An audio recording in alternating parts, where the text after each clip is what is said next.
Join us on the One PMA channel for the latest in travel and world news. திருச்சிக்கு போகலாம் அப்படின்னு சொல்லிட்டு கிளம்பி போயிட்டே இருந்தேன்.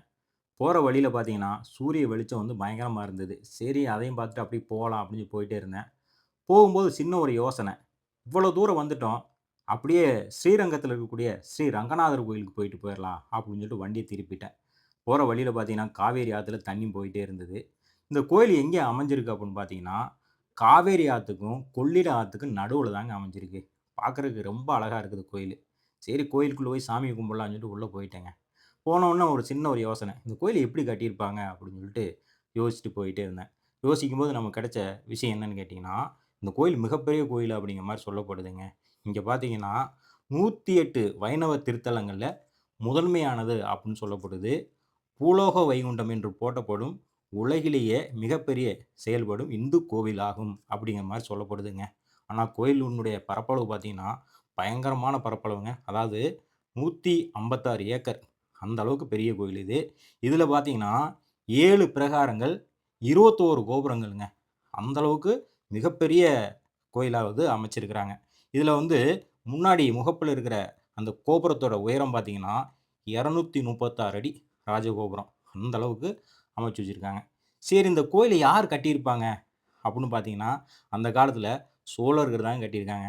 அதாவது பார்த்தீங்கன்னா, தர்மவர்ம சோழன் தான் அந்த கோயில கட்டியிருக்கிறாரு. அது எப்ப கட்டினாரு அப்படின்னு பார்த்தீங்கன்னா, 5000 ஆண்டுகளுக்கு முன்னாடி கட்டியிருக்காருங்க. அதான் வந்து பயங்கரமான கோயிலா இது அமைஞ்சிருக்கு. சரி இந்த கோயில் இந்த இடத்துல வர்றதுக்கு என்ன காரணமா இருக்கும்?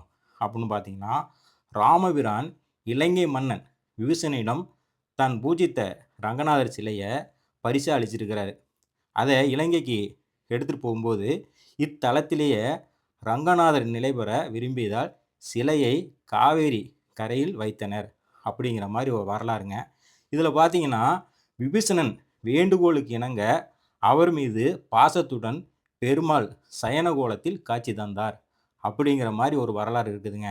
அதனால தான் பார்த்தீங்கன்னா, இந்த கோயில் வந்து பார்த்தீங்கன்னா, தெற்கை நோக்கி இலங்கைய பார்த்து இருக்குது. அப்படிங்கிற மாரி சொல்லப்படுதுங்க. இதில வந்து பார்த்தீங்கன்னா, பழங்காலத்து எழுத்துக்கள்லாம் வந்து இதே மாரி பொறிச்சு வச்சிருக்கிறாங்க.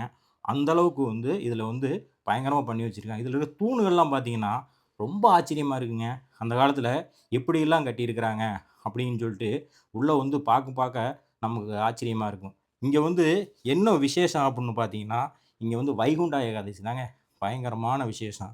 அதாவது பார்த்தீங்கன்னா, 21 நாட்களுக்கு பிரமாண்டமாக கொண்டாடப்படுற விசேஷங்க இது. அதனால தான் உலகில இருக்கக்கூடிய அத்தன பேருமே இந்த இடத்துக்கு வந்து வழிபட விரும்புறாங்க. ரங்கநாதர் அந்த அளவுக்கு அழகா காட்சி தர்றாரு.